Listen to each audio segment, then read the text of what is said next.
पिछले साल नवंबर में बिश्नोई ने पंजाबी गायक गिप्पी गरेवाल को संबोधित करते हुए फेसबुक पर एक पोस्ट किया था, जिसमें लिखा था, आप सलमान खान को भाई मानते हैं, लेकिन अब समय आ गया है कि आपका भाई आकर आपको बचाए।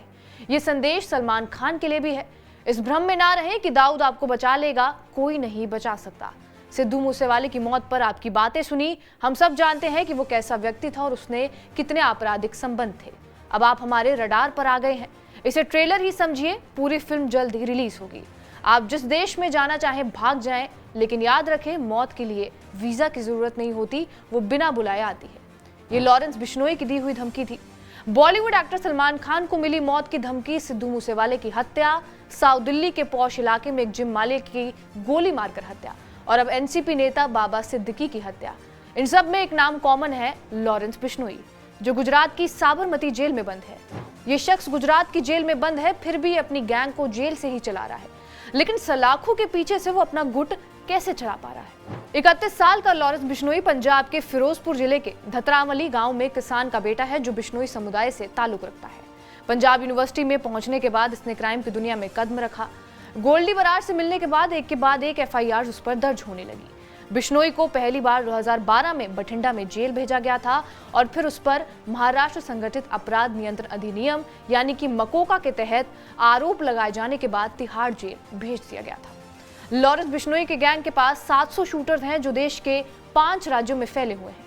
300 शूटर्स तो सिर्फ और सिर्फ पंजाब से ही ताल्लुक रखते हैं और इनके इंटरनेशनल लेवल पर भी कई कनेक्शंस हैं। NIA ने भी अपनी चार्जशीट पे यही कहा था कि दाऊद इब्राहिम की तरह जिसने 90 के दशक में अपना नेटवर्क बनाया था, ठीक उसी के नक्शे कदम पर लॉरेंस बिश्नोई भी चलने की कोशिश कर रहा है। हालांकि लॉरेंस बिश्नोई 1 दशक से ज्यादा समय से जेल में बंद है, फिर भी वो वॉइस ओवर IP कॉल और वीडियो कॉल का इस्तेमाल करके जेल के अंदर से अपने सहयोगियों के साथ बातचीत करना जारी रखता है।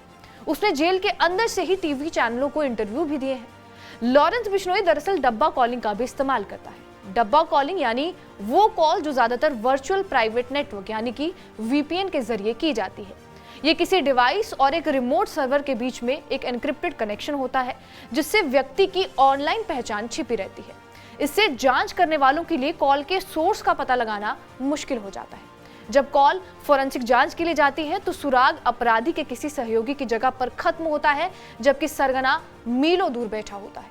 कई गैंग्स ऐसे ऐप का इस्तेमाल करते हैं जो एंड टू एंड इंक्रिप्शन की सुविधा देते हैं। इसमें पूरा डेटा सेफ रखने के लिए उसे एक कोड में तब्दील कर दिया जाता है। कभी मुश्किल से अगर डिटेल्स मिल भी जाती हैं तो VPN की वजह से IP एड्रेस विदेश का निकल आता है।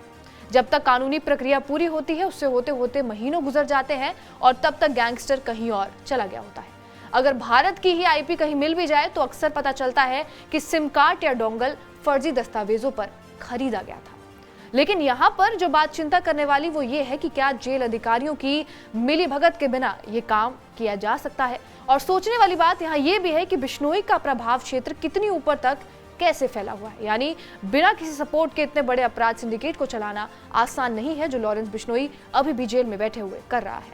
बहरहाल, आपका इस वीडियो पर क्या कुछ कहना है, हमें कमेंट बॉक्स में जरूर बताएं। बाकी देश और दुनिया की तमाम बड़ी खबरों के लिए बने रहे हमारे साथ TV9 डिजिटल पर।